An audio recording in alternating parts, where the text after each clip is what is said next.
The summer heat shimmered off the asphalt as Commander Terrell Jackson guided his midnight blue BMW sedan through the quiet streets of suburban Phoenix, Arizona. The digital clock on his dashboard read 10:47 p.m., and the roads were nearly empty save for the occasional streetlight casting long shadows across the pavement. Terrell had just finished a grueling 16-hour day at the naval base, reviewing classified mission reports and preparing his team for their next deployment. His shoulders ached from hours hunched over tactical briefings, but his mind was sharp, alert as always. At 38 years old, Terrell carried himself with the quiet confidence that came from 15 years of elite military service. His dark skin bore the subtle marks of countless missions under foreign suns, and his eyes held the steady gaze of a man who had faced death and emerged victorious more times than most could imagine. Tonight, he wore civilian clothes, a simple navy polo shirt and khakis, but his posture remained military straight, his movements precise and controlled. The neighborhood around him was affluent, lined with manicured lawns and expensive cars parked in circular driveways. This was Scottsdale's premium district, where corporate executives and politicians made their homes. Terrell had been visiting his mentor, retired Admiral Richard Stone, discussing his upcoming promotion to full captain and the political landscape that came with higher rank. The evening had been productive, filled with strategic discussions about naval operations and the delicate balance of military leadership. As he approached a four-way intersection, Terrell slowed his vehicle to a complete stop, his eyes scanning left and right as he had been trained to do in countless combat zones. The streets were empty, peaceful in their suburban silence. He proceeded forward, following the speed limit precisely, his hands relaxed on the leather steering wheel. The radio played soft jazz, a stark contrast to the tactical communications he was accustomed to during missions. Behind him, unseen in the darkness, a patrol car had been following for the past 3 blocks. Inside the black and white vehicle, officers Brad Coleman and Rick Dawson exchanged knowing glances, their eyes fixed on the expensive sedan ahead of them. Coleman, a 15-year veteran of the Phoenix Police Department, had a reputation for aggressive traffic stops, particularly in this upscale neighborhood. His partner Dawson, newer to the force but eager to prove himself, watched with anticipation as Coleman reached for the radio.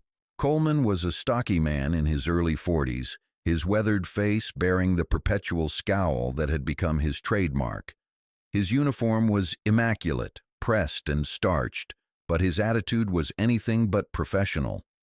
He had grown up in a working-class family on the wrong side of Phoenix, watching wealthy residents drive through his neighborhood in their luxury cars, and that resentment had festered over the years.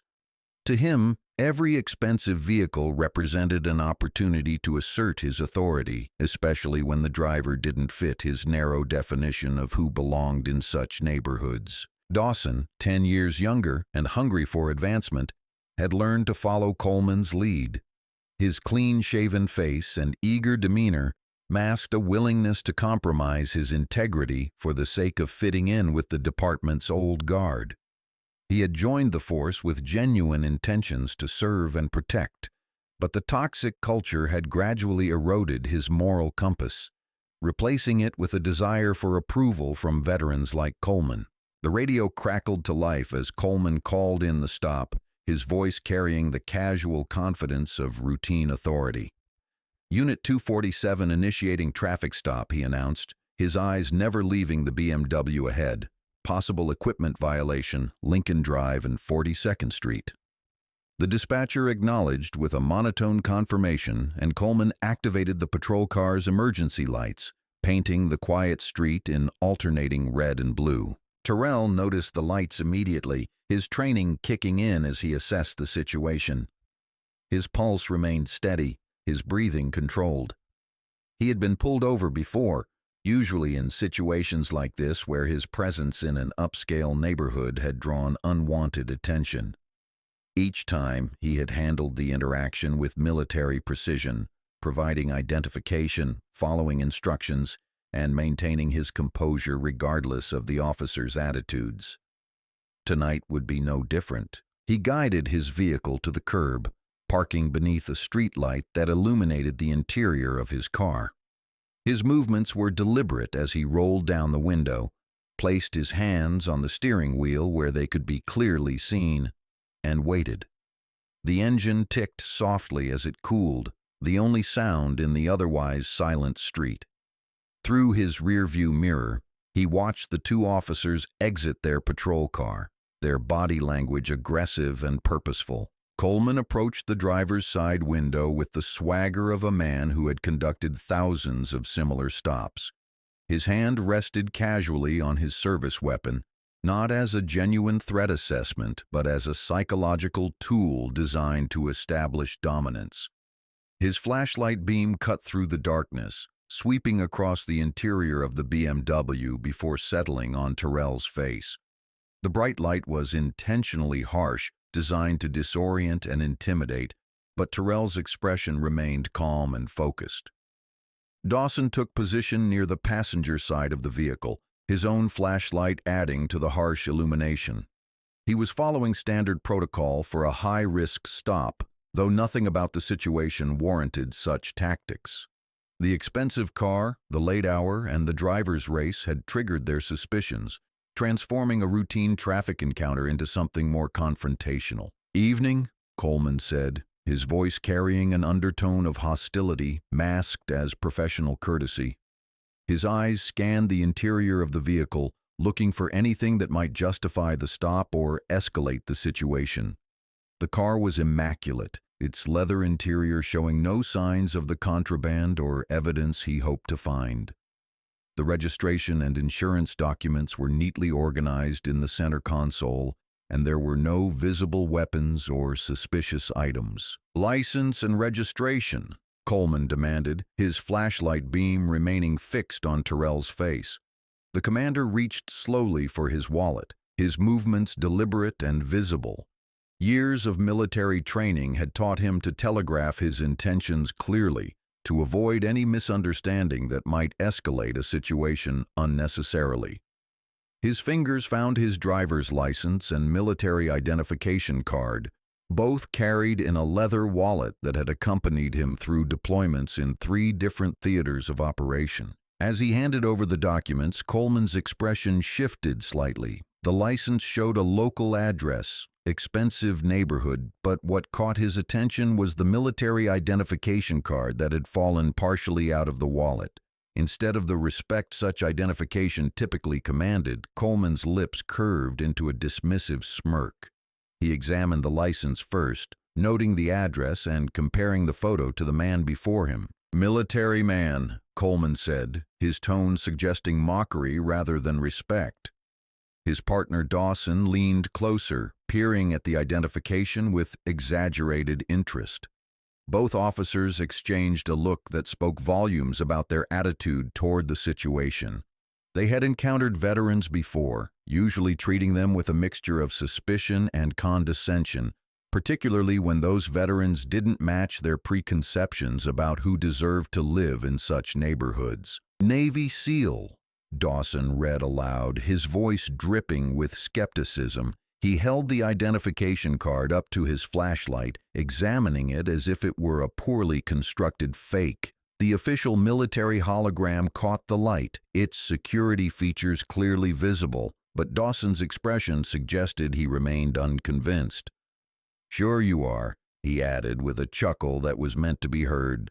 Terrell maintained his composure, though inside he felt the familiar burn of institutional racism. He had faced enemy combatants in hostile territories, led men into battle against overwhelming odds, and earned the respect of military leaders across the globe. Yet here in his own country, 2 police officers were treating him like a common criminal based solely on their prejudiced assumptions about who belonged in this neighborhood. "The identification is genuine, officers," Terrell said, his voice calm but firm.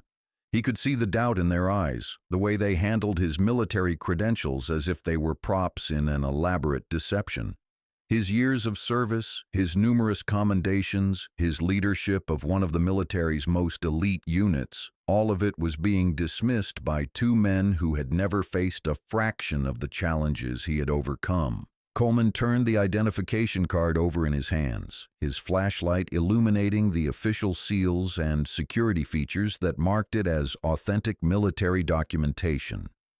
The card listed Terrell's rank as commander, his specialty as Naval Special Warfare, and his current assignment to Special Operations Command.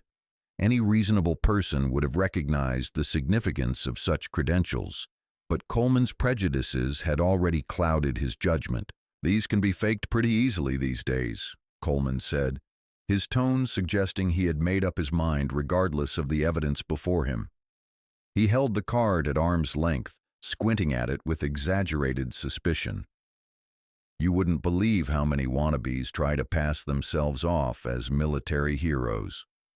His words were carefully chosen, designed to humiliate and provoke a reaction that might justify further escalation. The irony of the situation was not lost on Terrell. He had spent his entire adult life serving his country, protecting the very freedoms that allowed these officers to serve their community. He had led missions that saved American lives, trained foreign allies to combat terrorism, and sacrificed personal relationships for the sake of national security.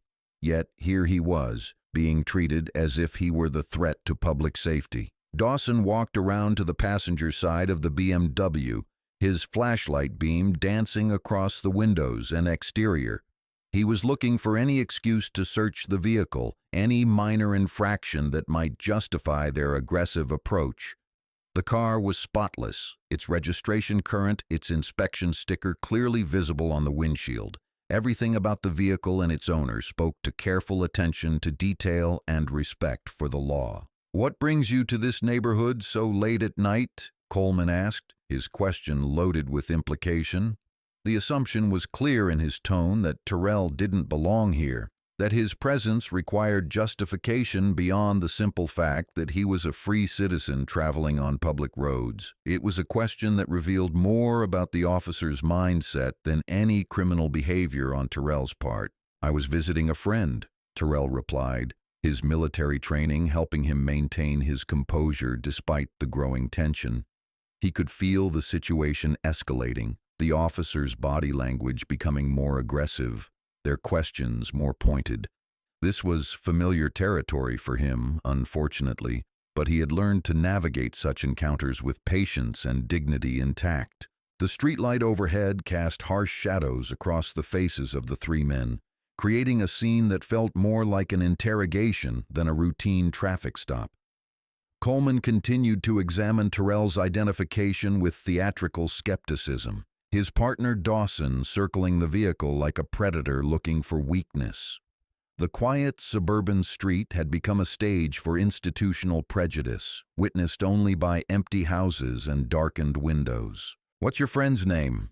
Coleman pressed, his tone suggesting that friendship itself was somehow suspicious. His flashlight beam remained fixed on Terrell's face, a technique designed to maintain psychological pressure and prevent the driver from reading the officer's expressions. The beam was intentionally harsh, creating a spotlight effect that was both disorienting and humiliating. Terrell recognized the tactic from his own training in interrogation resistance. The bright light, the aggressive posturing, the rapid-fire questions designed to create confusion and provoke mistakes. It was a playbook he knew well, though he had never expected to experience it from American law enforcement officers on American soil. His military training had prepared him for hostile interrogation by enemy forces, but not for this kind of treatment from those sworn to protect and serve. "Admiral Richard Stone," Terrell answered truthfully, knowing that the name would likely mean nothing to these officers. He could have mentioned Stone's distinguished naval career, his Pentagon connections, or his influence within military circles, but such explanations would only feed into the officer's apparent belief that he was fabricating details to support his story. Coleman's eyebrows raised slightly at the mention of an admiral, but his expression quickly returned to its default skepticism. "Sure he is," he said with a dismissive laugh. "And I suppose he lives in one of these million-dollar houses, right?" The officer's tone made it clear that he considered the entire story to be an elaborate fiction, despite having no evidence to support his suspicions beyond his own prejudiced assumptions. Dawson completed his circuit around the vehicle and returned to the passenger side window, his own flashlight adding to the harsh illumination. He had found nothing suspicious about the car's exterior, no evidence of criminal activity or traffic violations that might justify their aggressive approach. The BMW was exactly what it appeared to be, a well-maintained luxury vehicle driven by a responsible owner who followed traffic laws and maintained proper documentation. "You mind stepping out of the car for me?" Coleman said, though his tone made it clear that this was not a request but a command. His hand moved closer to his service weapon, not quite resting on the grip but positioned to send a clear message about the power dynamic he was trying to establish. This was the moment when many traffic stops escalated beyond reasonable bounds, when officer discretion became officer aggression. "May I ask why?" Terrell responded, his voice remaining calm despite the obvious escalation. He knew his rights as a citizen, understood the legal boundaries of police authority during traffic stops, and recognized that the officers had provided no reasonable justification for ordering him from his vehicle. His military background had given him extensive training in both following and giving lawful orders, and he could clearly see that this situation was moving beyond legal boundaries. "Just routine," Coleman replied, though nothing about his demeanor suggested routine procedure. His partner Dawson had positioned himself at a tactical angle, creating a crossfire pattern that would be more appropriate for a high-risk felony stop than a simple traffic violation. Both officers' body language had shifted from professional attention to aggressive readiness, their hands hovering near their weapons despite the complete absence of any threatening behavior from Terrell. Terrell weighed his options carefully, his military mind assessing the tactical situation with the same precision he brought to combat operations. He could refuse to exit the vehicle, citing his constitutional rights and demanding a supervisor, but such actions might provide the officers with the excuse they seemed to be seeking for further escalation. Alternatively, he could comply with their demands while maintaining his dignity and documenting their behavior for potential legal action. The commander chose compliance, recognizing that de-escalation was his primary objective. He slowly opened the driver's door, his movements deliberate and clearly visible to both officers. Years of combat experience had taught him to maintain situational awareness, even in stressful circumstances, and he noted every detail of the officers' positioning, their verbal exchanges, and their apparent strategy for handling the encounter. As Terrell stood beside his vehicle, the full absurdity of the situation became apparent. Here was a decorated Navy SEAL commander, a man who had earned the nation's highest military honors through service in some of the world's most dangerous locations, being treated like a common criminal by two police officers who had likely never faced a fraction of the challenges he had overcome. The irony was bitter, but Terrell maintained his composure with the same discipline that had carried him through countless military operations. "Keep your hands visible," Dawson instructed, his tone carrying an edge of authority that seemed disproportionate to the circumstances. Terrell complied, placing his hands at his sides where both officers could see them clearly. His posture remained military straight, his bearing dignified despite the humiliating nature of the encounter. Every aspect of his demeanor spoke to years of disciplined service and leadership training. Coleman approached closer, his flashlight beam now scanning Terrell's civilian clothes as if looking for concealed weapons or contraband. The commander's polo shirt and khakis were clearly visible, offering no place to hide anything suspicious. Yet the officer continued his theatrical examination with exaggerated attention to detail. This was performance art designed to establish dominance rather than genuine law enforcement procedure. "So you're telling me you're really a Navy SEAL?" Coleman said, his voice dripping with sarcasm. His partner chuckled in the background, the sound carrying across the quiet street like a verbal assault on Terrell's dignity and service record. Both officers seemed to find the concept amusing, as if the idea of a black man achieving such military distinction was inherently laughable. "Commander, actually," Terrell corrected quietly, his voice carrying the authority of his rank despite the circumstances. He had earned that title through years of exemplary service, leading men in combat, making life-and-death decisions that affected national security, and maintaining the highest standards of military professionalism. The correction was not made from ego, but from respect for the institution he served and the men and women who had served under his command. "Commander," Dawson repeated mockingly, drawing out the word as if it were part of an elaborate joke. "Well, Commander, what kind of missions do you run?"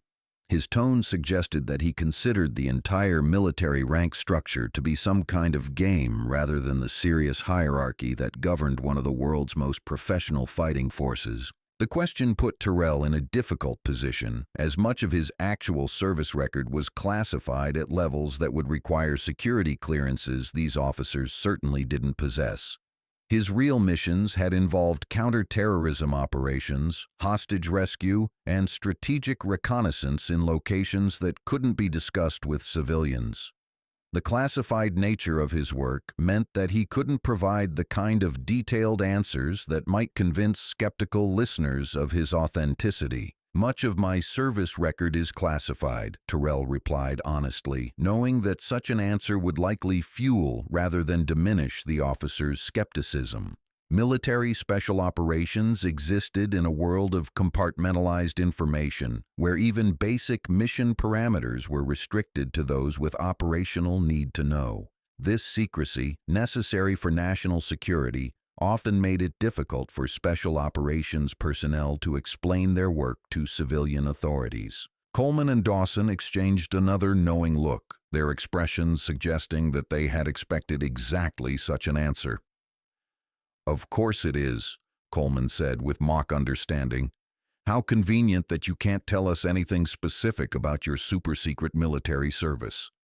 His tone made it clear that he interpreted the security restrictions as evidence of deception rather than legitimate operational security requirements. The situation had now progressed beyond a simple traffic stop into something approaching harassment based on racial profiling. Both officers had abandoned any pretense of investigating actual criminal activity and were instead focused on humiliating a distinguished military officer based solely on their prejudiced assumptions about who belonged in this neighborhood.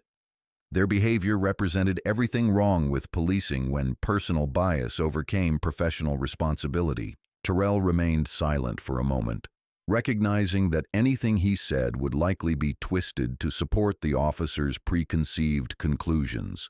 His years of leadership experience had taught him to choose his battles carefully, to recognize when engagement would be productive and when silence was the better part of valor.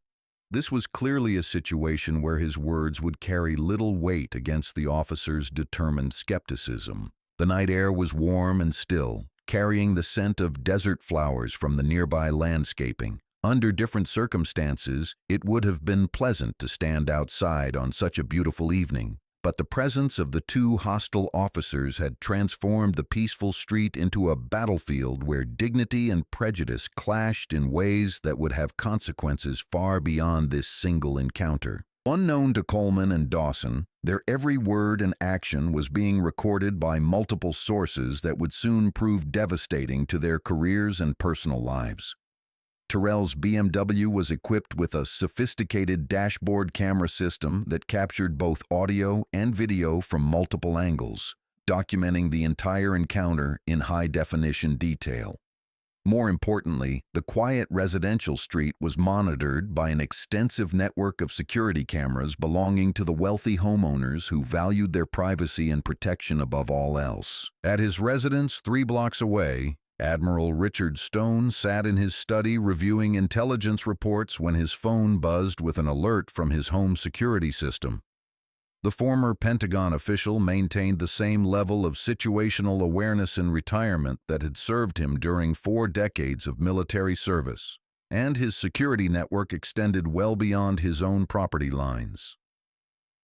When the system detected unusual activity involving his dinner guest's vehicle, Stone immediately accessed the live feeds from street cameras throughout the neighborhood. What Stone saw on his monitors made his blood run cold with anger. His protege and friend, one of the Navy's most distinguished officers, was being humiliated by two police officers whose behavior clearly violated every principle of professional law enforcement. Stone had served in enough joint operations with civilian agencies to recognize the difference between legitimate police work and the kind of racial profiling that was unfolding before his eyes. The Admiral reached for his secure phone, the same device he had used to coordinate with Pentagon officials and congressional leaders during his active service. His first call was to the Phoenix Police Department's Internal Affairs Division, where his reputation and connections guaranteed immediate attention from senior officials. His second call was to a federal contact at the Justice Department who specialized in civil rights violations by law enforcement agencies. Meanwhile, other witnesses were taking notice of the encounter. Mrs. Helen Crawford, a retired federal judge who lived directly across from where the stop was taking place, had been awakened by the police sirens and was now watching the encounter through her bedroom window. Her legal training and decades of courtroom experience allowed her to recognize the constitutional violations occurring before her eyes, and she began documenting the incident with both written notes and smartphone video. 2 houses down, Dr. Robert Kim, a prominent civil rights attorney, was also monitoring the situation from his home office where he often worked late into the night. Kim had built his career defending victims of police misconduct and could immediately see the elements of racial profiling and harassment that would form the basis of a federal lawsuit. He activated his own recording equipment while simultaneously contacting colleagues who specialized in civil rights litigation. Back at the scene, Coleman continued his aggressive questioning, unaware that his every word was being captured by multiple recording devices. His partner Dawson had begun a more thorough examination of Terrell's vehicle, ostensibly looking for evidence of criminal activity but actually hoping to find some pretext for a search that might justify their escalating behavior. "So tell me about this Admiral friend of yours," Coleman said, his tone suggesting that he viewed the relationship as another fabrication in what he assumed was an elaborate deception. "What's his full name? Where does he live? How long have you known him?" The rapid-fire questions were designed to catch Terrell in what the officer hoped would be contradictory statements. "Admiral Richard Stone, retired former Pentagon liaison," Terrell replied calmly, providing enough information to verify his claim without compromising his mentor's privacy. They had served together in multiple joint operations, though the classified nature of that work meant he couldn't provide the specific details that might satisfy the officer's skepticism. "We've maintained contact since my promotion to commander rank." Coleman's radio crackled to life, interrupting his questioning with a message that would begin to change the dynamic of the entire encounter. "Unit 247, this is dispatch. Please respond to a priority call from Internal Affairs requesting immediate supervisor response to your location." The message was brief, but carried implications that neither officer immediately understood. "Stand by, dispatch," Coleman responded, his confidence beginning to waver slightly as he wondered what had prompted such unusual attention from the department's Oversight Division. Routine traffic stops didn't typically generate Internal Affairs interest, and the timing suggested that someone with significant influence had made contact with department leadership. Dawson looked up from his examination of the BMW's interior, his expression showing the first signs of concern about the direction their encounter was taking. He had found nothing suspicious about the vehicle. No contraband, no weapons, no evidence of any criminal activity that might justify their aggressive approach.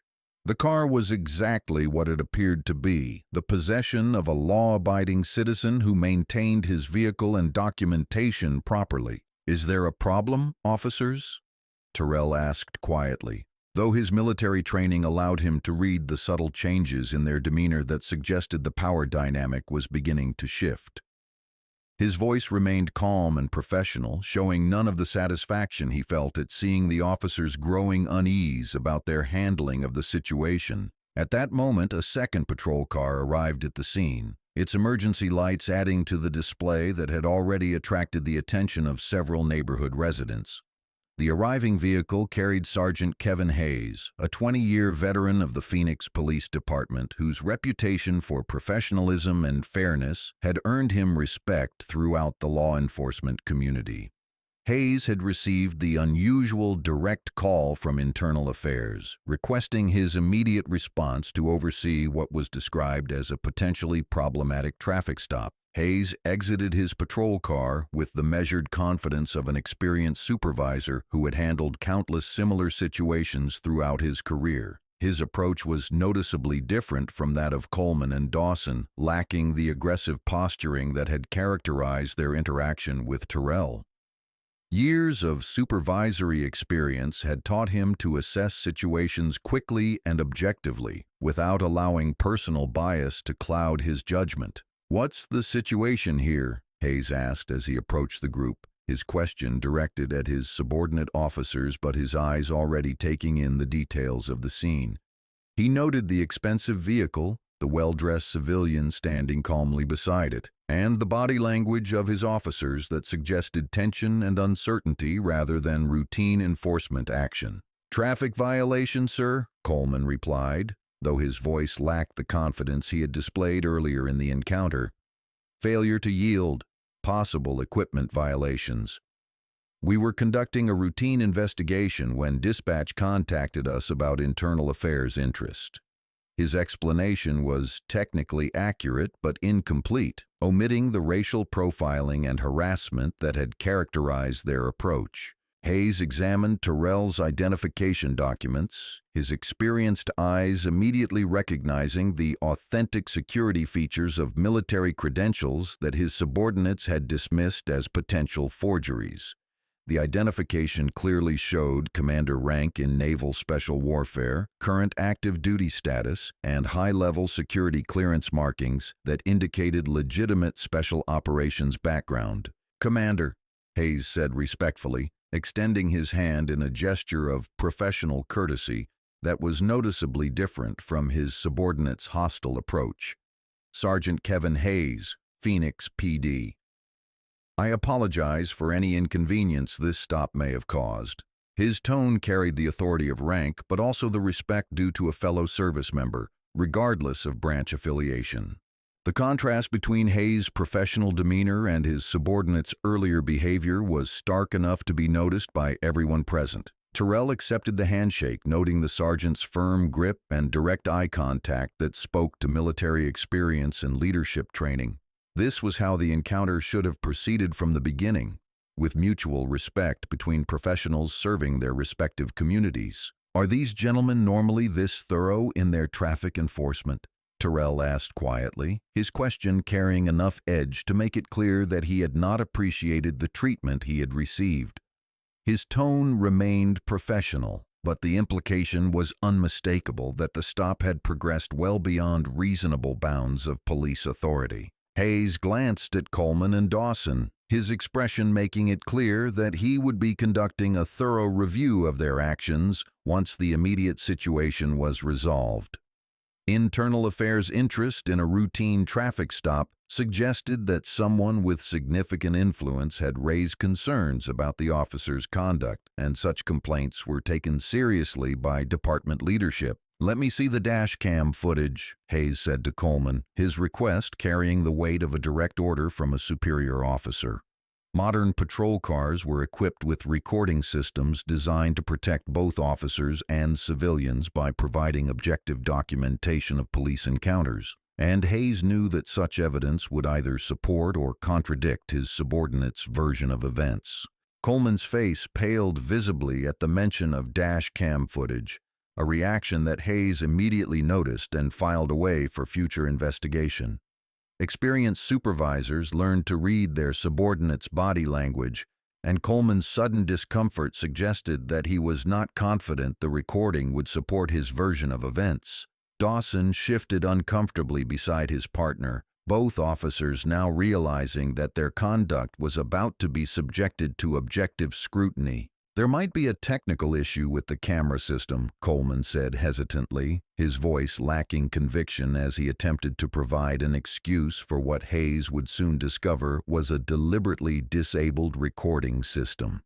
The patrol car's dashboard camera had been functioning perfectly when their shift began, but Coleman had developed a habit of disabling the device during stops where he planned to engage in questionable behavior. Hayes had encountered such convenient technical failures before and knew exactly what they usually indicated about officer conduct. Professional law enforcement officers maintained their equipment carefully and documented any genuine malfunctions through proper channels. Mysterious camera failures that coincided with controversial stops were typically evidence of deliberate misconduct rather than equipment problems. "We'll sort that out later," Hayes said grimly, making a mental note to have the department's technical specialists examine the patrol car's recording system for evidence of tampering. Modern police cameras were designed to prevent casual disabling, and any successful interference would leave digital footprints that could be traced and analyzed by forensic technicians. At that moment, Admiral Stone's black Mercedes sedan pulled up to the scene, its arrival adding another element to what had become an increasingly complex encounter. Stone exited his vehicle with the bearing of a man accustomed to command, his civilian clothes unable to hide the military posture that had been ingrained through decades of service in positions of increasing responsibility and authority. "Richard Stone," Stone said simply as he approached the group, his voice carrying the quiet authority that had once commanded Pentagon briefing rooms and congressional hearing chambers. He handed his identification to Hayes, who immediately recognized the significance of the retired admiral's credentials and his obvious personal interest in the outcome of this encounter. "Admiral," Hayes responded respectfully, snapping to a modified position of attention that reflected his own military background and training. The sergeant had served in the Army Reserve before joining the Phoenix Police Department, and his respect for senior military officers was genuine rather than perfunctory. He understood the implications of having such a high-ranking retired officer personally involved in what his subordinates had described as a routine traffic stop. Coleman and Dawson stood frozen as the situation continued to evolve beyond their control or understanding. What had begun as an opportunity to harass a black driver in an upscale neighborhood had somehow attracted the attention of Internal Affairs, a department supervisor with military experience, and now a retired admiral who clearly had personal knowledge of the man they had targeted for harassment. "Commander Jackson is a personal friend and dinner guest," Stone explained to Hayes, his tone making it clear that he had observed enough of the encounter to form strong opinions about the officer's conduct. "I've been monitoring this situation from my security system, and I have significant concerns about the professional behavior demonstrated by your officers tonight." Hayes nodded grimly, recognizing that his department now faced potential scrutiny from multiple directions, including federal agencies that took civil rights violations seriously when they involved military personnel. The Admiral's reference to security system monitoring meant that objective video evidence existed beyond anything the department's own equipment might have captured, assuming it had been functioning properly. Stone continued speaking, his words measured but carrying unmistakable authority. "Commander Jackson has served this nation with extraordinary distinction in locations and missions that I cannot discuss in this setting. His service record includes commendations at the highest levels of government, and his current assignment involves responsibilities that are critical to national security interests." The weight of Stone's words settled over the group like a heavy blanket, making it clear that this was no ordinary citizen being subjected to police harassment. Terrell had remained quiet during the exchange, allowing his mentor to speak on his behalf while he continued to assess the tactical situation and document the officer's reactions to new information about his background and connections. "I think there may be some misunderstanding about the nature of this stop," Coleman said weakly, his earlier confidence evaporating as he began to realize the potential consequences of his actions. The presence of a retired admiral who had personal knowledge of the situation, combined with internal affairs interest and supervisory oversight, suggested that his career might be in serious jeopardy. "There's no misunderstanding," Stone replied firmly, his voice carrying the edge that had once intimidated Pentagon bureaucrats and congressional representatives. "Your officers conducted what appears to be a textbook example of racial profiling, harassment of a military officer, and abuse of police authority, all of it documented by multiple recording systems throughout this neighborhood." Hayes felt his stomach drop as he began to understand the full scope of the situation his subordinates had created. Police misconduct cases involving military personnel often attracted federal attention, particularly when they occurred in circumstances that suggested systematic problems rather than isolated incidents.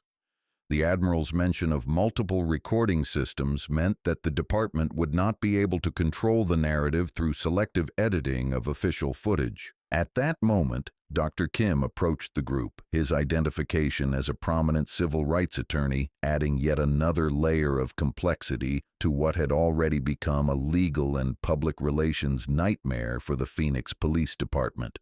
Kim had been documenting the encounter from his residence and had contacted colleagues who specialized in federal civil rights litigation. "Dr. Robert Kim," Kim said as he handed his business card to Hayes, his professional demeanor making it clear that he was already evaluating the encounter from a legal perspective. "I've been observing this stop from my residence, and I have serious concerns about potential constitutional violations that may require federal investigation and civil litigation." The circle of influential witnesses and advocates surrounding Terrell had grown to include a retired admiral, a civil rights attorney, and an experienced police supervisor, all of whom had observed or documented evidence of misconduct by Coleman and Dawson. What had begun as two officers picking on what they assumed was a vulnerable target had instead exposed them to scrutiny from multiple directions. Hayes realized that damage control was now his primary responsibility, both for his department's reputation and for the careers of his subordinates who had clearly exceeded reasonable bounds of police authority. The presence of such influential witnesses, combined with multiple recording systems, meant that any attempt to minimize or cover up misconduct would likely fail and create additional legal problems for everyone involved. "Commander, I want to personally apologize for any unprofessional conduct you may have experienced during this encounter," Hayes said formally, his words intended as much for the recording devices he knew were capturing everything as for Terrell himself. The Phoenix Police Department maintains strict standards of professional behavior, and any violations of those standards will be thoroughly investigated and appropriately addressed. Coleman and Dawson stood silently, finally beginning to understand that their actions had consequences that extended far beyond their immediate authority or control. The comfortable assumption that they could harass citizens without accountability had been shattered by the revelation that their target was not only a distinguished military officer, but also someone with powerful advocates who were prepared to hold them responsible for their misconduct. As the group stood beneath the streetlight, Mrs. Helen Crawford approached from across the street, her judicial bearing unmistakable even in casual evening clothes. The retired federal judge had served on the bench for over 20 years, presiding over cases that included several high-profile police misconduct trials, and her legal expertise would prove invaluable in documenting the constitutional violations she had witnessed. "Judge Crawford, retired federal court," she announced as she joined the group, her voice carrying the authority that had once commanded packed courtrooms and legal precedent. She handed her identification to Hayes, who immediately recognized the implications of having a federal judge as a witness to his subordinate's conduct during the traffic stop. "Your Honor," Hayes said respectfully, though internally he felt his career prospects dimming as the list of influential witnesses continued to grow. Federal judges, even retired ones, carried significant influence within the legal system, and their testimony in police misconduct cases was typically given extraordinary weight by prosecutors and review boards. "I've been observing this encounter from my residence," Crawford said firmly, her tone making it clear that she had formed strong opinions about what she had witnessed. "What I observed appears to constitute clear violations of Fourth and 14th Amendment protections, along with department policy regarding professional conduct and probable cause requirements for vehicle searches and extended detentions." Her words carried the weight of decades spent interpreting constitutional law and evaluating police conduct from the bench. Crawford had presided over numerous civil rights cases during her judicial career, and she could clearly identify the legal violations that had occurred during the traffic stop. The absence of reasonable suspicion, the racially motivated questioning, and the harassment of a citizen based on prejudiced assumptions all constituted actionable misconduct under federal law. Coleman and Dawson exchanged increasingly worried glances as they realized the scope of legal expertise now focused on their actions. A retired federal judge's testimony would carry enormous weight in any subsequent investigation, and her presence meant that their conduct would be evaluated against the highest standards of constitutional law, rather than the more forgiving internal review processes they might have expected. Hayes pulled out his notebook and began documenting the growing list of witnesses and their credentials, recognizing that his report would need to be extraordinarily thorough and accurate. The involvement of such high-profile individuals meant that this case would likely receive attention at the highest levels of city government, and any attempts to minimize or mischaracterize the incident would be quickly exposed and criticized. Meanwhile, Terrell remained calm and observant, his military training allowing him to process the complex dynamics unfolding around him while maintaining his composure. He had faced hostile situations in combat zones, where split-second decisions meant the difference between mission success and catastrophic failure. And this civilian encounter, while personally challenging, required the same kind of tactical patience and strategic thinking. The street had begun to attract additional attention as word spread through the affluent neighborhood's informal communication networks. Several other residents had emerged from their homes, drawn by the unusual police activity and the growing collection of emergency vehicles. Their presence added yet another layer of scrutiny to an encounter that was rapidly becoming a public relations disaster for the Phoenix Police Department. Dr. Kim stepped forward with his smartphone, which contained video footage he had captured from his residence during the initial stages of the traffic stop. The civil rights attorney had documented Coleman and Dawson's aggressive approach, their dismissive treatment of Terrell's military credentials, and their apparent assumption that he was engaged in criminal activity based solely on his race and presence in the neighborhood. "I have clear video evidence of the officer's conduct from the beginning of this encounter," Kim announced, his professional tone making it clear that he was already building a case for potential federal litigation. "The footage shows behavior that appears to violate established protocols for traffic stops and demonstrates a pattern of harassment that goes well beyond reasonable law enforcement activity." Hayes felt another wave of dread wash over him as he realized that multiple independent sources of evidence were documenting his subordinates' misconduct. Police departments could sometimes control the narrative when only official footage existed, but the presence of multiple civilian witnesses with their own recording equipment meant that any attempt to spin or minimize the incident would be quickly contradicted by objective evidence. Admiral Stone had been quietly observing the proceedings while maintaining his own secure communications with federal contacts who specialized in civil rights enforcement. His decades of experience in Washington had taught him the importance of proper documentation and official channels when dealing with misconduct by government officials, and he was already preparing the groundwork for a comprehensive federal investigation. "Commander Jackson's service record speaks for itself," Stone said, addressing the growing group of witnesses and officials. "His contributions to national security have been recognized at the highest levels of government. and his current assignment involves responsibilities that directly impact the safety of American military personnel worldwide. The treatment he received tonight represents not just an assault on his personal dignity, but a betrayal of the values he has spent his career defending. The Admiral's words resonated with particular power because they came from someone whose own service and connections were beyond question. Stone's reputation in military and political circles meant that his testimony would carry weight, not just in local proceedings, but also in federal investigations that might result from the evening's events. Coleman finally found his voice. Though his earlier confidence had been replaced by desperation as he began to understand the potential consequences of his actions.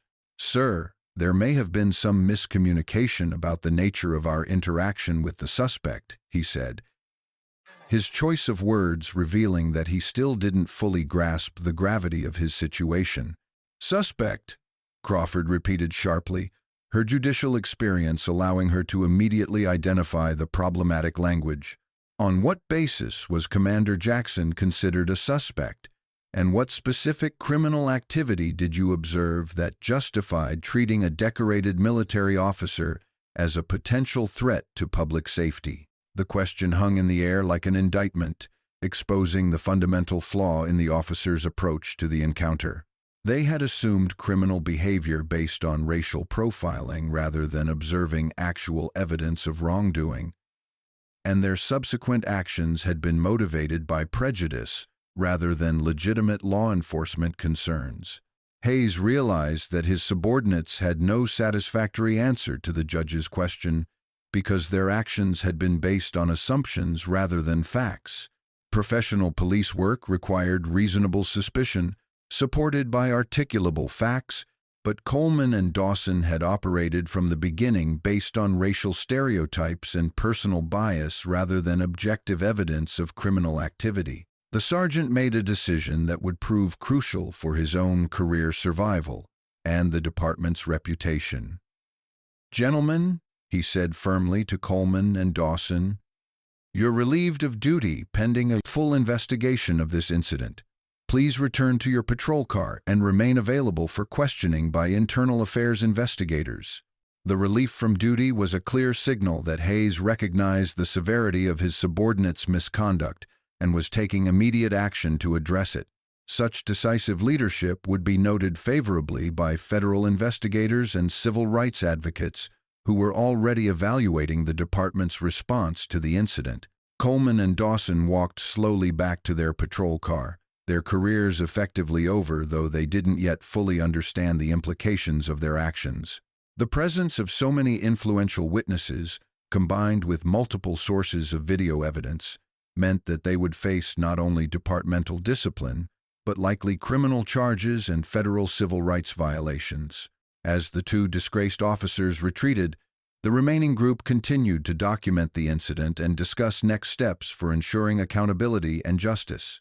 Terrell had remained largely silent during the proceedings, allowing others to speak on his behalf, while he observed and analyzed the complex dynamics playing out around him.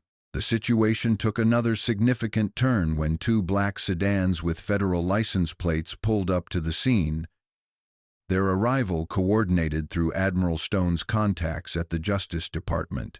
The vehicles carried agents from the FBI's Civil Rights Division, who had been monitoring communications about the incident and had decided that immediate federal intervention was warranted given the circumstances and the prominence of those involved.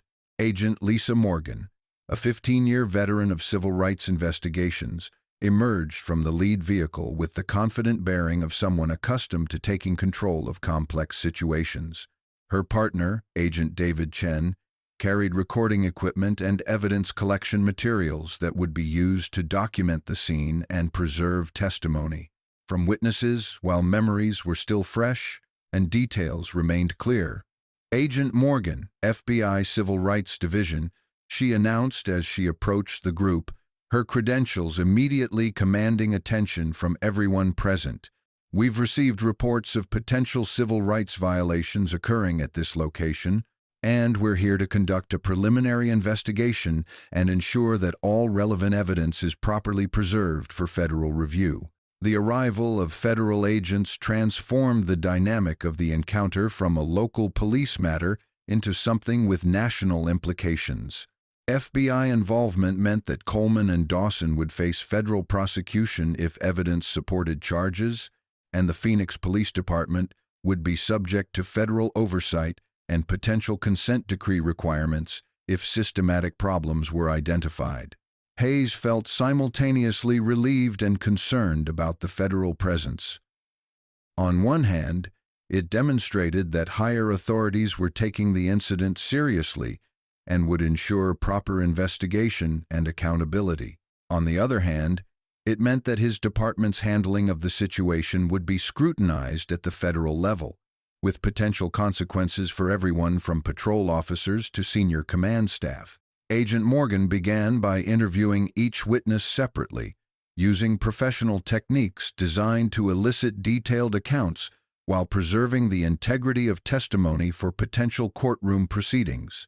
Her years of experience investigating police misconduct had taught her to recognize patterns of behavior and institutional problems that often underlied individual incidents of abuse.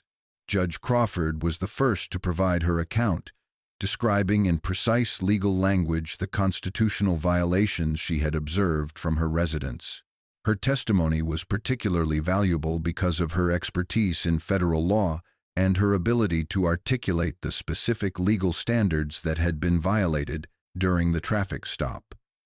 Admiral Stone followed with his own account, focusing on his personal knowledge of Terrell's character and service record, as well as his observations of the officer's conduct through his security monitoring system.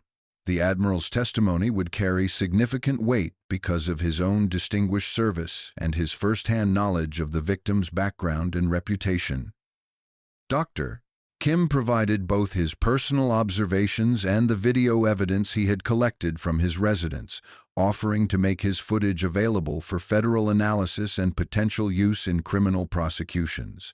His legal expertise allowed him to identify specific statutes that had likely been violated and constitutional protections that had been ignored during the encounter. When Agent Morgan interviewed Terrell himself, she was struck by his professionalism and restraint throughout an encounter that would have provoked justifiable anger in most citizens.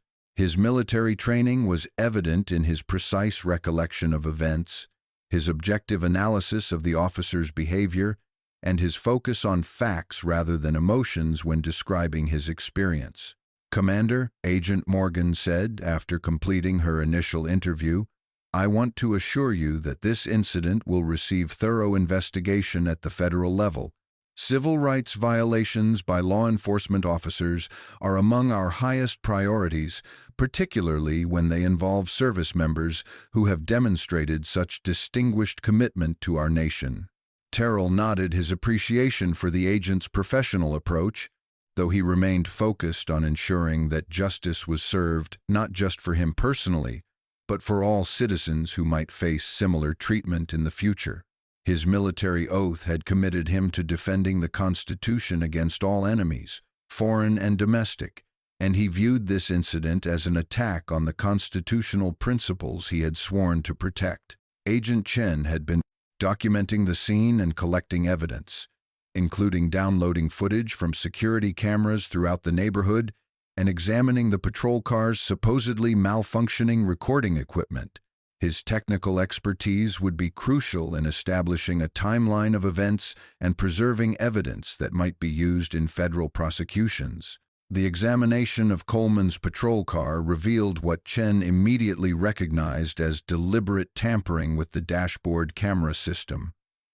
The equipment had been functioning normally at the beginning of their shift, but someone had manually disabled key components in a way that suggested familiarity with the system and intent to avoid creating records of questionable conduct. "Agent Morgan," Chen called out, "we've got clear evidence of tampering with the recording equipment. This wasn't equipment failure. It was deliberate sabotage designed to prevent documentation of the officer's conduct during stops like this one." The technical analysis would provide additional federal charges related to obstruction of justice and conspiracy to violate civil rights. The discovery of camera tampering elevated the incident from individual misconduct to systematic abuse, suggesting that Coleman and Dawson had engaged in similar behavior during previous encounters.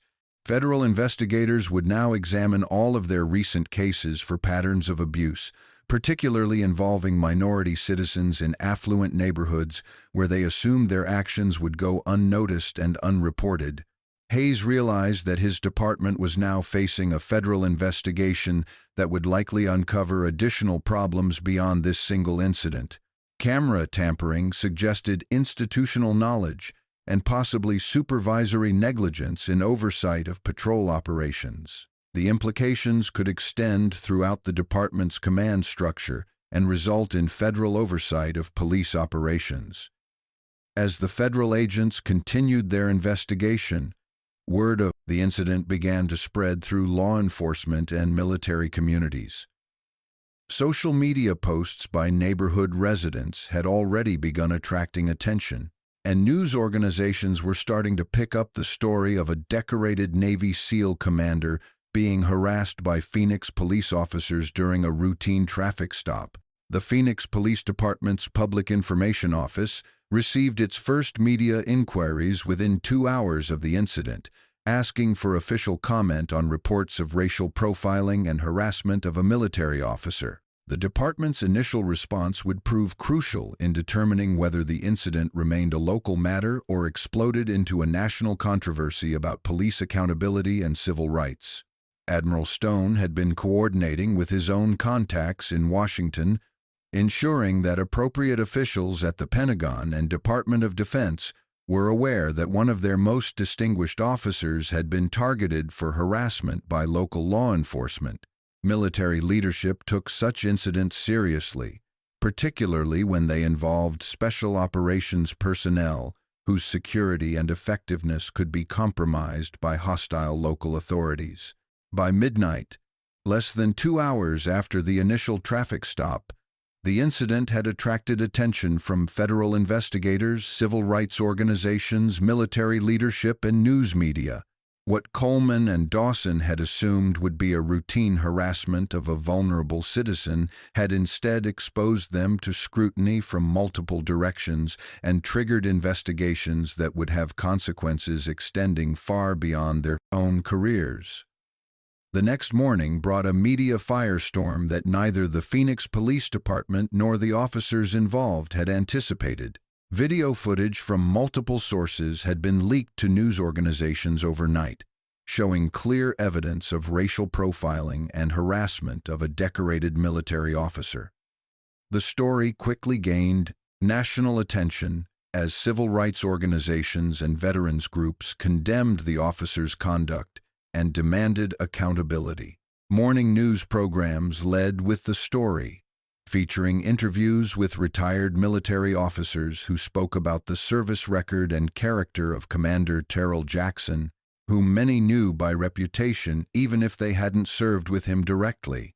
The contrast between his distinguished military career and the treatment he received from Phoenix police officers created a narrative that resonated powerfully with viewers across the political spectrum. Coleman and Dawson awoke to find their careers and personal lives under intense scrutiny from media outlets, federal investigators, and internal affairs detectives, phone calls from reporters, legal notices from civil rights attorneys, and formal notices of federal investigation arrived in rapid succession, making it clear that their actions had consequences extending far beyond the local police department they served.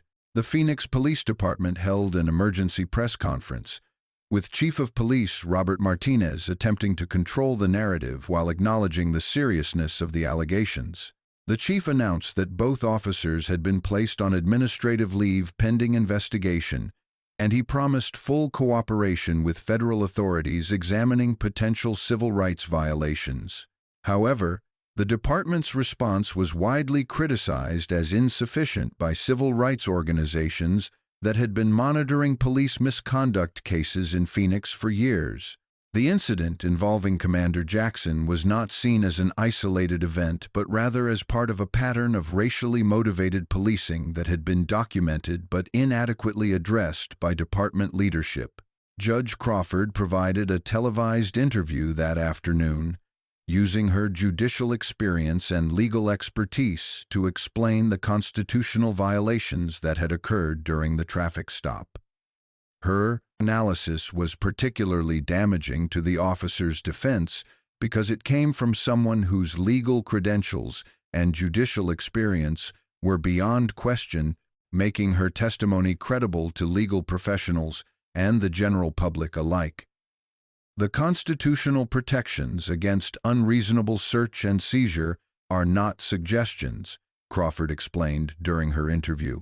They are fundamental rights that law enforcement officers swear to uphold, and the violations committed against Commander Jackson represent a betrayal of that oath and the principles our justice system is built upon. Admiral Stone also spoke with selected media outlets. Though his comments were measured and focused on his protégé's character, rather than inflammatory rhetoric about police misconduct, his restraint actually made his words more powerful, as he described Terrell's service record and contributions to national security in terms that highlighted the absurdity of treating such a distinguished officer as a criminal suspect. Commander Jackson has risked his life countless times in service of this nation, Stone said during a brief statement to reporters. He has earned the respect of military leaders, political officials, and foreign allies through his professionalism, courage, and dedication to duty. The treatment he received represents not just a personal injustice, but an insult to everyone who wears the uniform in defense of our country. Meanwhile, federal investigators were expanding their probe beyond the single incident to examine patterns of conduct by Coleman and Dawson throughout their careers. Agent Morgan's team had identified several previous cases where similar tactics had been used, particularly involving minority citizens in affluent neighborhoods who were stopped on questionable pretexts and subjected to aggressive questioning and searches. The pattern that emerged painted a picture of systematic racial profiling disguised as routine law enforcement activity. Both officers had developed techniques for disabling recording equipment, manufacturing probable cause for searches, and intimidating citizens to prevent complaints about their conduct. The sophistication of their methods suggested institutional knowledge and possibly supervisory complicity or negligence. Dr. Kim filed a federal lawsuit on behalf of Commander Jackson that same day, seeking damages for civil rights violations and demanding systemic reforms to prevent similar incidents in the future.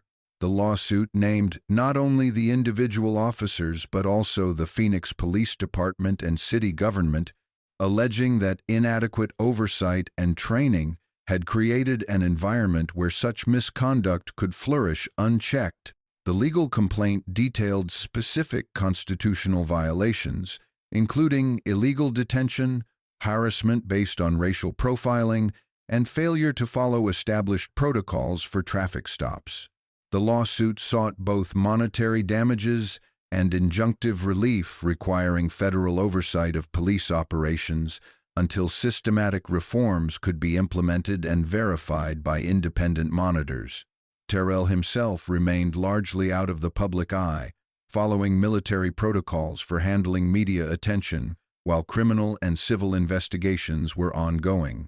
His commanding officers had advised discretion in public statements, though they privately assured him of full military support for any legal proceedings that might result from the incident.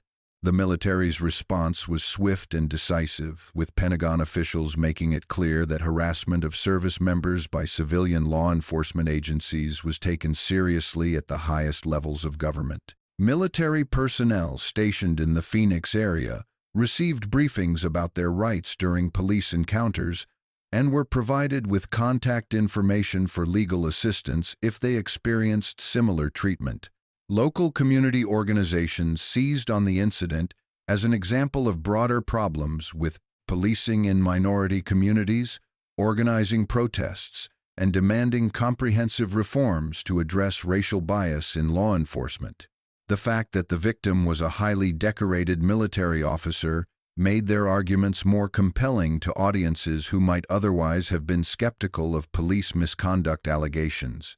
Coleman and Dawson found themselves essentially unemployable in law enforcement as news of the incident spread throughout police departments across the region. Their actions had been so widely publicized and so clearly documented that no professional police organization would risk hiring them, effectively ending their careers in the field they had chosen to serve. The officers' attorneys advised them to remain silent while legal proceedings unfolded, but their previous conduct made mounting an effective defense extremely difficult. The evidence against them was overwhelming, including multiple video sources, credible witness testimony from highly respected individuals, and technical evidence of deliberate misconduct such as camera tampering. Within a week of the incident, both officers had received formal notification that they were subjects of a federal criminal investigation for civil rights violations. The charges they faced carried potential prison sentences of several years, along with permanent prohibition from working in law enforcement and civil liability for damages in the federal lawsuit filed on Commander Jackson's behalf.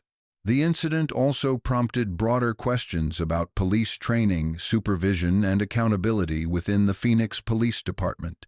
Federal investigators began examining department policies, training materials, and supervision practices to determine whether institutional factors had contributed to the officers' misconduct or created an environment where such behavior was tolerated or overlooked. 3 months after the traffic stop that had exposed their misconduct, Coleman and Dawson sat in a federal courtroom, facing charges that would end their careers and likely result in prison sentences.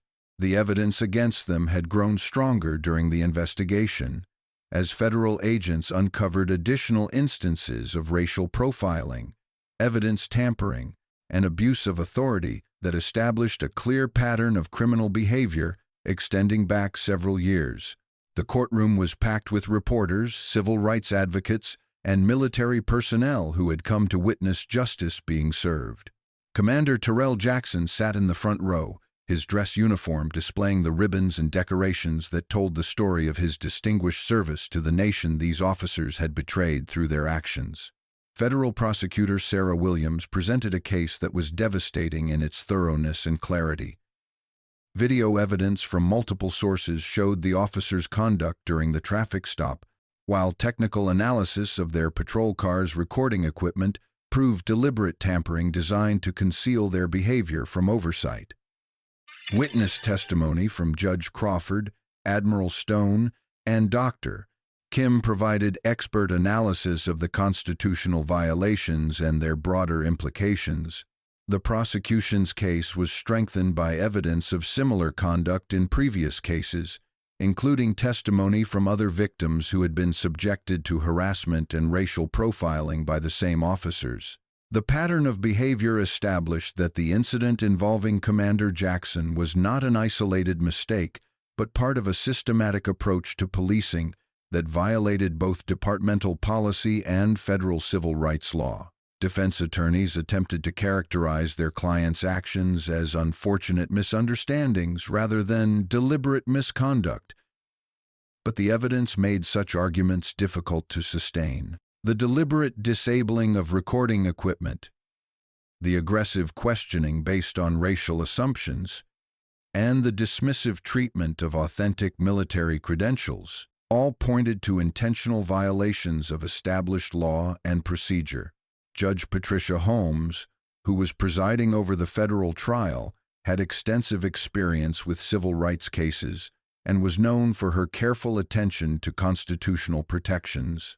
Her questions during the proceedings made it clear that she viewed the officers' conduct as serious violations that undermined public trust in law enforcement and threatened the constitutional rights of all citizens. When Coleman took the stand in his own defense, his testimony only reinforced the prosecution's case about his character and motivations. His attempts to justify his actions revealed the racial prejudices that had motivated his conduct, while his explanations for disabling recording equipment demonstrated consciousness of guilt that undermined any claim of innocent mistake or procedural error.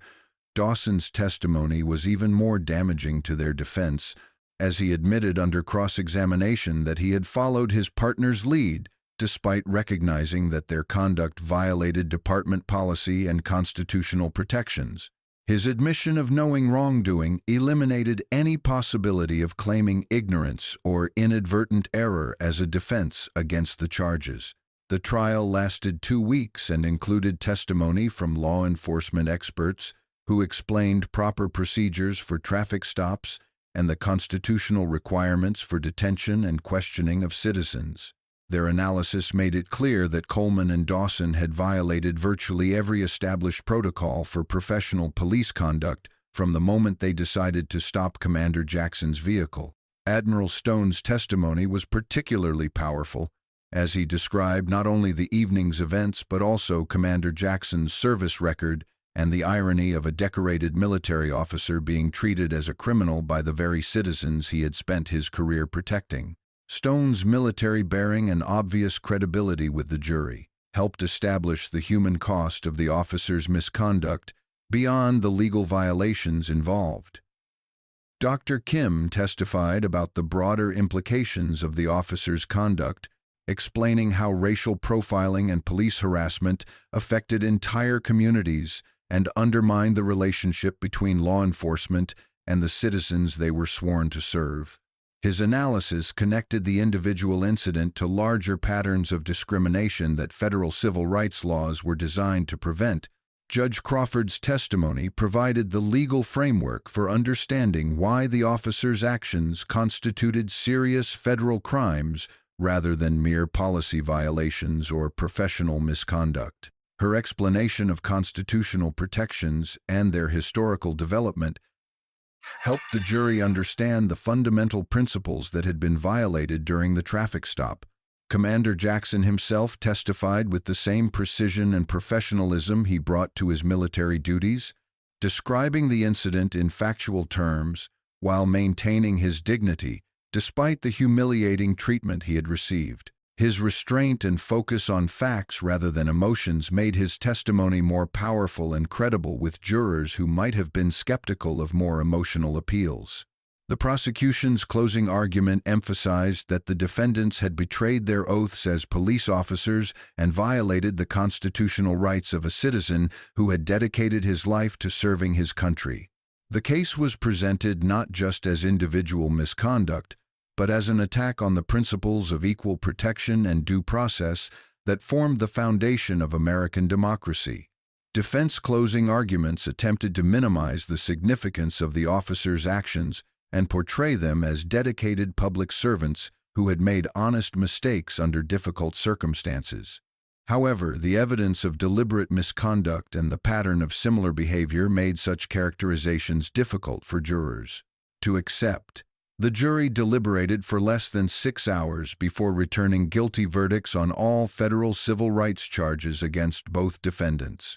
The quick decision reflected the overwhelming nature of the evidence and the clear violations of established law that had been documented through multiple sources of video and witness testimony.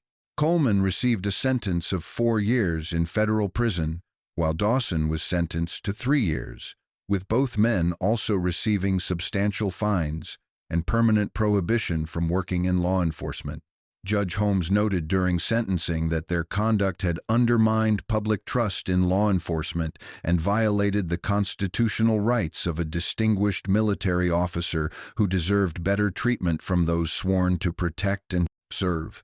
The Phoenix Police Department faced additional consequences beyond the criminal convictions of the individual officers involved. Federal investigators had identified systematic problems with training, supervision, and accountability that required comprehensive reforms under court supervision. The department entered into a consent decree with the Justice Department requiring independent monitoring of police operations and regular reporting on progress toward eliminating discriminatory practices. The federal consent decree, imposed on the Phoenix Police Department, mandated sweeping changes that went far beyond addressing the individual misconduct of Coleman and Dawson. Federal monitors took up residence within the department, reviewing policies, training materials, and supervision practices, while implementing reforms designed to prevent future violations of citizens' constitutional rights.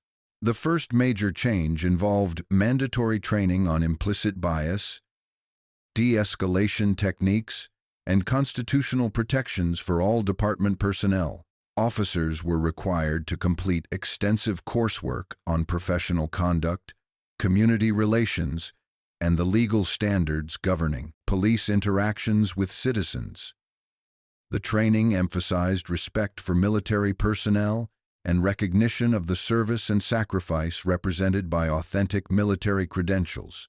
New technology systems were installed to prevent tampering with recording equipment, including backup systems that automatically uploaded footage to secure servers and made it impossible for individual officers to disable cameras without creating permanent digital records of their actions.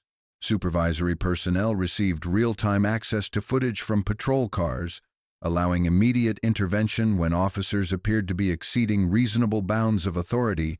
Sergeant Kevin Hayes, whose professional handling of the situation had been noted favorably by federal investigators, was promoted to lieutenant and placed in charge of implementing community relations reforms.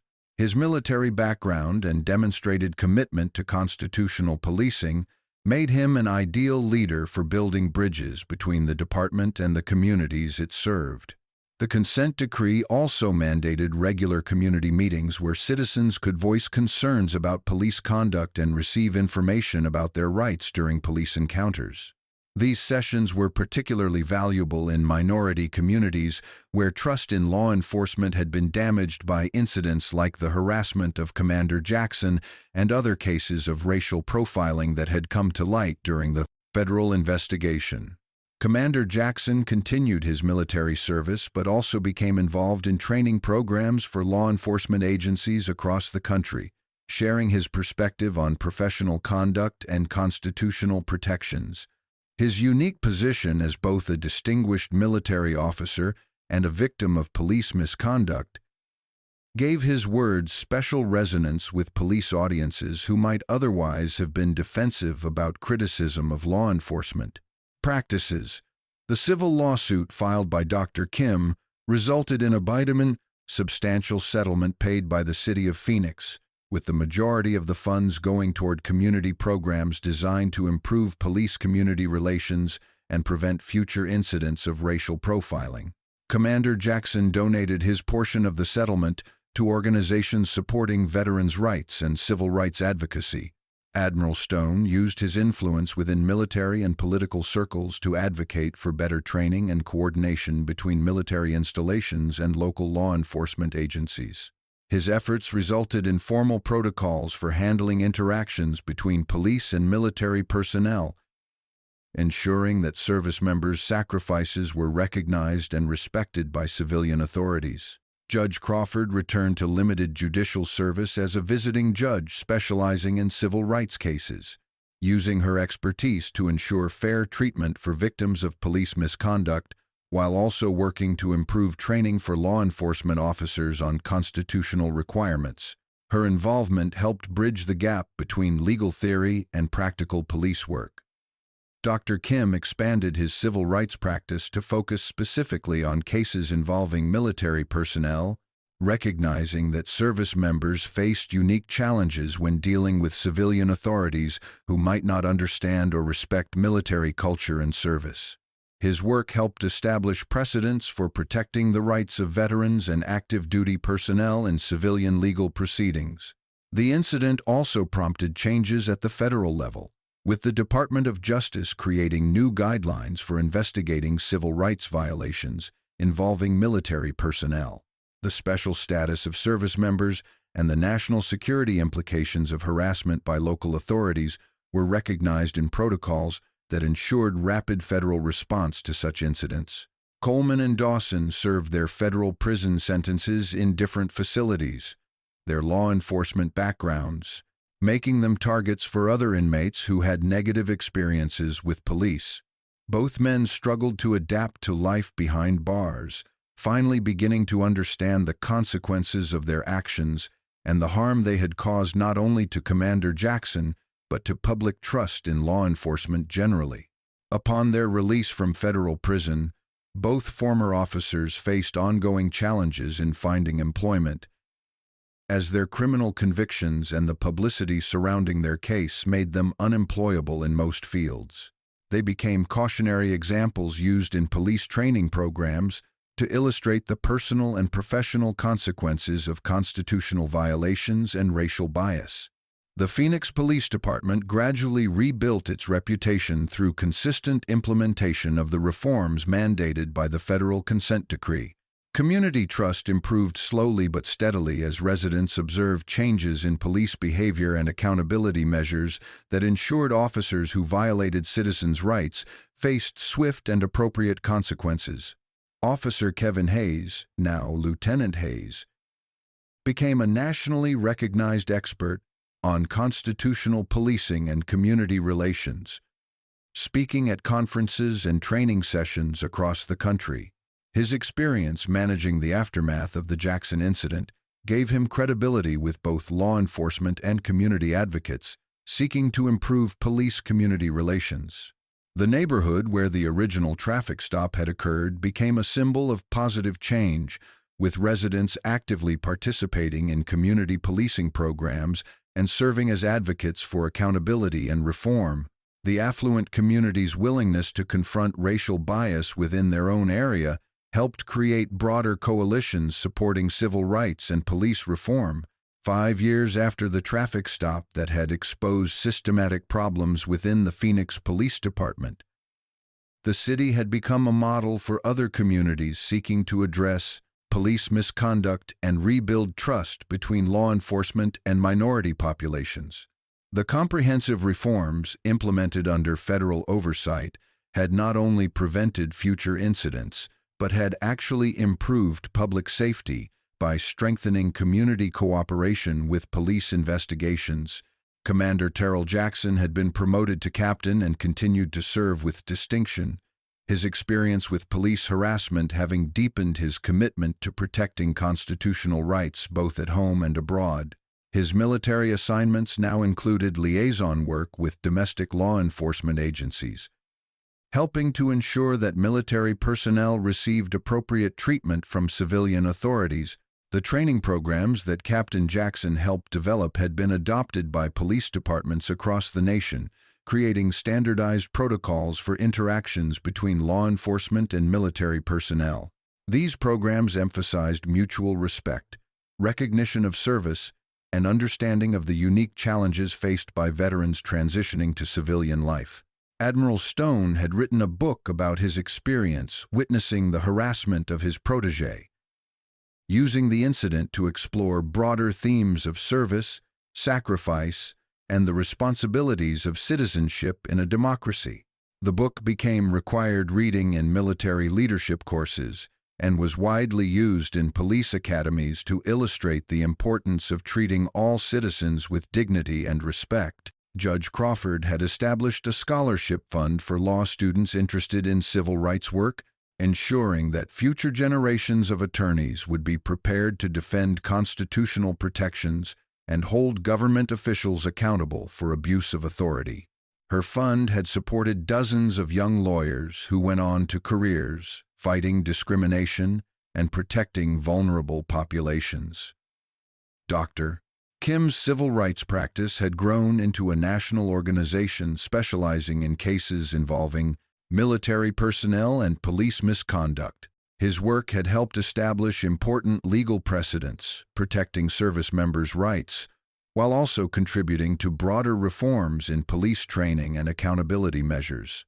The Phoenix Police Department's transformation under federal oversight had attracted attention from law enforcement researchers and reform advocates worldwide. Delegations from other countries visited the city to study the consent decree process and learn from Phoenix's experience implementing comprehensive police reforms while maintaining public safety effectiveness. Lieutenant Hayes had been promoted to captain and was serving as the department's Community Relations Director, a position created specifically to maintain the improvements achieved through federal oversight. His work focused on preventing future incidents of misconduct while building lasting partnerships between police and the communities they served.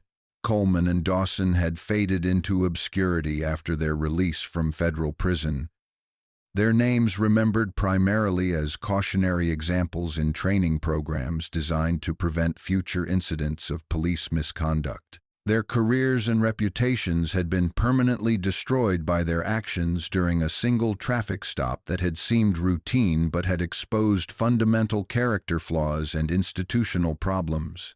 The federal consent decree governing the Phoenix Police Department was eventually lifted after 5 years of successful compliance with reform requirements.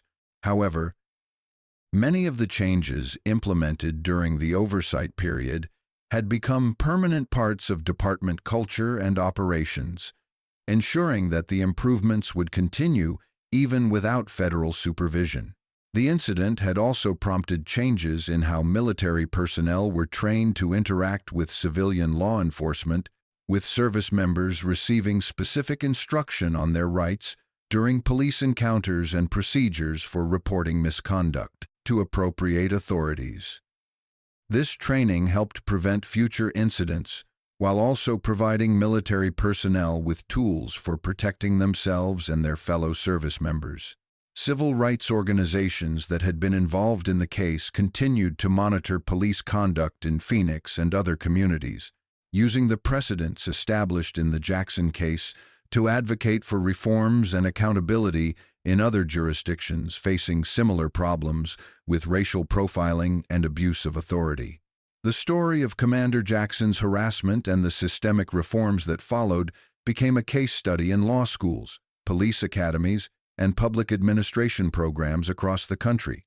Students learned not only about the legal principles involved, but also about the importance of institutional accountability and the role of community advocacy in preventing government abuse. The quiet suburban street where the original traffic stop had occurred remained unchanged physically, but it had become symbolically important as the place where one man's dignity and courage had exposed institutional problems and sparked reforms that benefited countless other citizens. The intersection where Coleman and Dawson had pulled over Captain Jackson was now marked by a small memorial to constitutional rights and the ongoing struggle for equal justice under law. Years later, when Captain Jackson drove through that same intersection, he reflected on how a routine evening visit to his mentor had become a catalyst for change that extended far beyond his personal experience. The harassment he had endured had been transformed into a force for justice that protected other citizens from similar treatment and strengthened the constitutional principles he had sworn to defend. The incident served as a reminder that the struggle for civil rights and equal protection under law required constant vigilance and the courage of individuals willing to stand up for their principles even when facing hostility and abuse from those in authority. Captain Jackson's quiet dignity during his ordeal and his continued service afterward exemplified the best traditions of both military service and American citizenship. The reforms implemented in Phoenix had created a template for other communities facing similar challenges with police misconduct and racial bias. The comprehensive approach to change, including training, technology, community engagement, and accountability measures, demonstrated that meaningful reform was possible when there was sufficient will and resources to address institutional problems thoroughly and systematically. Most importantly, the incident had reinforced the fundamental principle that in America, no citizen, regardless of race or background, should be subjected to harassment or discrimination by government officials. The accountability achieved in this case sent a message to law enforcement officers everywhere that constitutional violations would have serious consequences, while also reassuring citizens that their rights were protected and that justice remained possible even when it seemed delayed or denied. The legacy of that summer night in Phoenix continued to resonate years later, a testament to the power of truth, courage, and institutional accountability in protecting the rights and dignity of all American citizens.